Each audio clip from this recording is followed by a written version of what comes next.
નમસ્કાર મિત્રો, આપણે ચર્ચા કરી રહ્યા હતા ગુજરાત મુલ્કી સેવા રજા નિયમો 2002 અને એમાં પણ ખાસ કરીને પ્રાપ્ત રજા સંદર્ભિત જે નિયમો છે. તો અત્યાર સુધી જે કોઈ પણ નિયમોના વિડીયોઝ આપણે જોયા છે તો એનું એક સમરી જોઈ લઈએ. સૌપ્રથમ તો કલમ 309, ભારતના સંવિધાનની કલમ 309. તો રાજ્યપાલ શ્રી દ્વારા આ નિયમો ઘડવામાં આવ્યા છે. ત્યારબાદ છે નિયમ નંબર 3, અર્થઘટનની સત્તા. તો કોઈ પણ પ્રશ્ન આના અર્થઘટન સંબંધે કોઈ પણ પ્રશ્ન ઉપસ્થિત થાય તો નાણાં વિભાગને આપણે પૂછવું જોઈએ અને નાણાં વિભાગનો જે કોઈ પણ સલાહ સૂચન નિર્ણય હશે એ જ આખરી ગણાશે. નિયમ નંબર 6 એટલે કે કોઈ કર્મચારી રજાની માંગણી કરે તો તેનું નિયમન કેવી રીતે થવું જોઈએ. તો કર્મચારી જે સમયે રજાની માંગણી કરે છે અને જે સમયે આ રજા મંજૂર થવી જોઈએ એ સમયે જે પ્રાપ્ત રજા સંબંધિત જે નિયમો હોય એ જ નિયમો જે છે એ રજાની માંગણી માટે લાગુ કરી શકાશે, અન્ય કોઈ નિયમો નહીં. ત્યારબાદ આપણે જોયું તો નિયમ નંબર 50. એની અંદર કુલ 3 નિયમો છે, પણ આપણા માટે પ્રાપ્ત રજા સંબંધિત જે નિયમો છે એમાં મુખ્ય 2 નિયમો જ અગત્યના છે. એમાં 51 મુજબ જો કોઈ કર્મચારીએ પૂરું વેકેશન ભોગવ્યું હોય તો એને એ સમય એ વર્ષ માટે પ્રાપ્ત રજા મળવા પાત્ર નથી.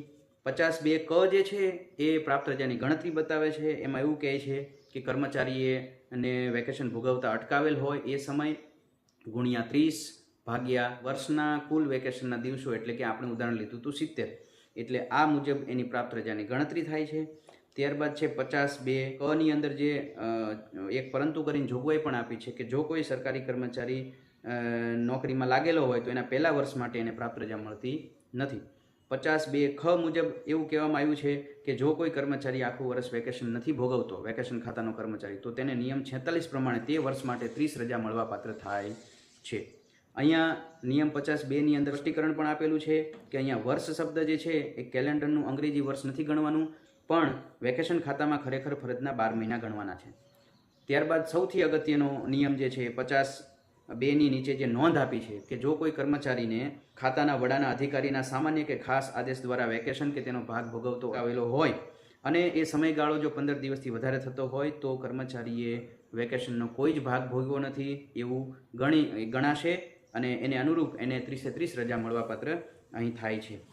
ત્યારબાદ આપણે જોયું હતું નિયમ નંબર 53 કે જો કોઈ કર્મચારીએ વેકેશન નથી ભોગવ્યું તો એ પોતે એવું લખીને આપશે, પ્રમાણપત્ર આપશે કે એણે વેકેશન નથી ભોગવેલું, અને એની સાથે એ જે આદેશોના કારણે વેકેશન નથી ભોગવી શક્યો એ આદેશો અહીંયા જોડશે. ત્યારબાદ નિયમ નંબર 101 જે એવું કહે છે કે ગુજરાત સરકારે જે પહેલાં અપનાવેલા હતા એ મુંબઈ મુલ્કી સેવા રજા નિયમો 1959 જ્યાં સુધી રજા સાથે સંબંધિત છે એ તમામ નિયમોને આથી રદ કરવામાં આવે છે.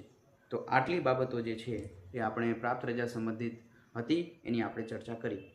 ખૂબ ખૂબ આભાર.